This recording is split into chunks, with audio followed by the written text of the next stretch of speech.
Ating pakinggan ang mga pagbasa ngayong ika-11 ng Marso, taong 2025, ang Martes sa unang linggo ng 40 araw ng paghahanda. Pagbasa mula sa aklat ni Propeta Isaías. Sinasabi ng Panginoon, ang ulan at nyebe, paglagpak sa lupay, di na nagbabalik. Aagos na ito sa balat ng lupa't nagiging pandilig. Kaya may pagkain, butil na panghasik. Ganyan din ang aking mga salita. Magaganap nito ang lahat kong nasa.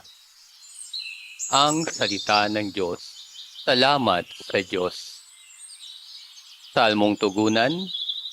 Matuwid ay tinutulungan sa lahat ng kagipitan. Ang kadakilaan ng Diyos ay ihayag at ang ngalan niya'y purihin ng lahat. Ang aking dalangi dininig ng Diyos na wala sa akin ang lahat kong takot. Matuwid ay tinutulungan sa lahat ng kagipitan. Nagalak ang aping umasa sa kanya, pagkat di nabigo ang pag-asa nila. Tumatawag sa Diyos ang walang pag-asa. Sila'y iniligtas sa hirap at dusa. Matuwid ay tinutulungan sa lahat ng kagipitan. Kinukukup ng Diyos ang mga matuwid at ang taghoy nila'y kanyang dinirinig. Nililipol niya yaong masasama hanggang sa mapawi sa isip ng madla. Matuwid ay tinutulungan sa lahat ng kagipitan. Agad dinirinig daing ng matuwid. Iniligtas sila sa mga panganib. Tumutulong siya sa nasisiphayo. Ang walang pag-asa'y hindi binibigo.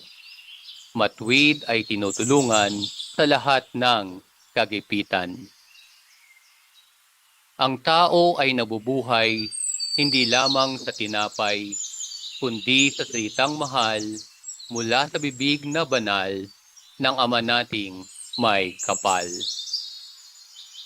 Ang mabuting balita ng Panginoon ayon kay San Mateo.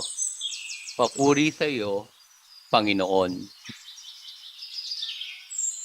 Noong panahong iyon, sinabi ni Jesus sa kanyang mga alagad, sa pananalangin ninyo'y huwag kayong gagamit ng napakaraming salita, gaya ng ginagawa ng mga hentil. Ang akala nila'y pakikinggan sila ng Diyos dahil sa dami ng kanilang salita. Huwag ninyo silang tutularan, sapagkat alam na ng inyong Ama ang inyong kinakailangan bago pa ninyo hingin sa Kanya. Ganito kayo manalangin. Ama namin nasa langit, sambahin nawa ang pangalan mo. Ikaw nawa ang maghari sa amin. Sundin nawa ang iyong kalooban dito sa lupa tulad ng sa langit. Bigyan mo kami ng pagkaing kailangan namin sa araw na ito at patawarin mo kami sa aming mga kasalanan tulad ng aming pagpapatawad sa mga nagkakasala sa amin. At huwag mo kaming iharap sa mahigpit na pagsubok, kundi ilayo mo kami sa masama. Sapagkat iyo ang kaharian at ang kapangyarihan at ang kapurihan magpa kailanman. Amen. Sapagkat kung pinatatawad ninyo ang mga nagkakasala sa inyo, patatawarin din kayo ng inyong amang nasa langit. Ngunit kung hindi nyo pinatatawad ang mga nagkakasala sa inyo, hindi rin kayo patatawarin ng inyong Ama.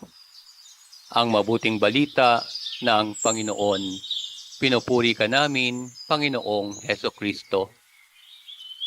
Tayo po'y magnilay rasal para sa mga pagbasa na ating napakinggan. Mahal naming Ama, sa araw na ito, habang kami nagbubulay-bulay sa iyong salita, naway maunawaan namin ang kapangyarihan ng iyong mga pangako at ang kahalagahan ng tunay na panalangin. Tulungan mo po kami magtiwala sa iyong mga salita at maging handa kaming tumawag sa iyo sa aming mga pangangailangan. Panginoon, tulad ng iyong sinabi sa pamamagitan ni Propeta Isaías, naway maunawaan namin na ang iyong mga salita ay hindi nabibigo. Tulungan mo kami magtiwala sa iyong mga pangako at maging handa kaming tanggapin ang iyong mga biyaya. Tulad ng aming mga inawit sa salmo, naway aming ipahayag ang iyong kadakilaan at purihin ang iyong pangalan.